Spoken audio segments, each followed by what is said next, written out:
A big announcement comes from PV Powered. Now, this is one of those stories that doesn't generate a lot of lead story interest, but it is one of those stories that's developing behind the scenes that in the long run could be significant for Central Oregon and the nation.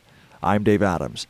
PV Powered announces the largest Northwest utility-scale power project to date.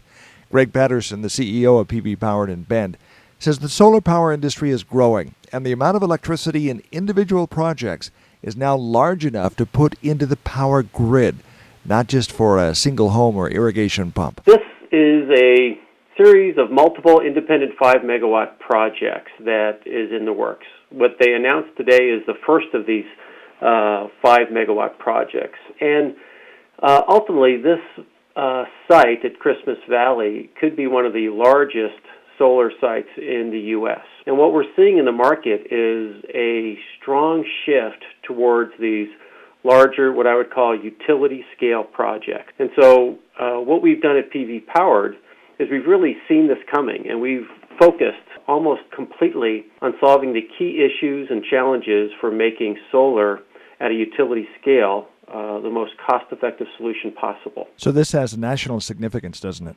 It does. Are you planning further projects and even larger ones? Yeah, there's projects in our pipeline that would easily match this one. So we're seeing as an industry that the power companies, the big utility players, are understanding the benefits of solar and are really using it to help satisfy both their customer needs, but also the requirements for the various RPS, or Renewable Portfolio Standards, that various states have enacted. What were some of the challenges in doing a project of this scale? So, several things. The first and foremost that we did is when you go after utility scale, you really need to deliver extreme reliability and long life. They really are expecting to run this facility for 20 to 30 years. And as a result of that, you've got to design your products and the entire solution that it's really going to last, and the uptime requirements, because last thing you want to do is to have this much power going down. So the reliability and product life is absolutely essential. The second thing you have to do is make sure that from a installed cost, you really deliver breakthroughs so that the total project cost to install is minimized. So what we've done is we've integrated that into a solution that we call the Power Vault that dramatically reduces the labor to actually put this up in a remote location like Christmas Valley.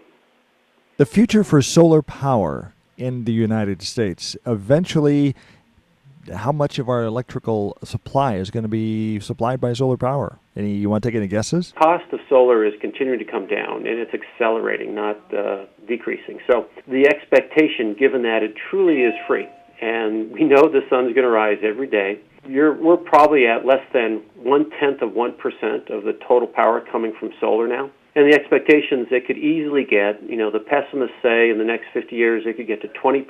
The optimists say it could get to 50 to 60% of our power in the next 50 years. So, Greg, a lot of exciting advances in the solar power industry, but what needs to happen to move solar power forward? What needs to happen to allow this to be used to generate more of our power? So I think it's a combination of both private investment and both federal and state incentives. I mean, one of the things that's driving this project is the Renewable Portfolio Standards that have been implemented. It is also, I'll tell you that the BETC in Oregon has helped us dramatically to develop these products. Without the BETC, the 50-plus jobs that we've generated and added this year and the additional 50 to 100 jobs we'll get over the next few years would not have happened because we wouldn't have this product. And the BETC investments that we've gotten from the state of Oregon has allowed us to develop these technologies and the products that are making it all happen. So it's going to be a combination of both private investments as well as government at a federal and state level support while we get this industry to scale. I mean, what we're challenged with is we're going against very, very mature industries in terms of classic fossil fuel power plants. This is a new technology, and it's a matter of scaling it and driving the costs down so that there is no need to provide subsidies in hopefully the next 3 to 5 years. PV Powered CEO Greg Patterson. I'm Dave Adams. Take 5 is a production of 1110 KBND Radio News. Depend on us.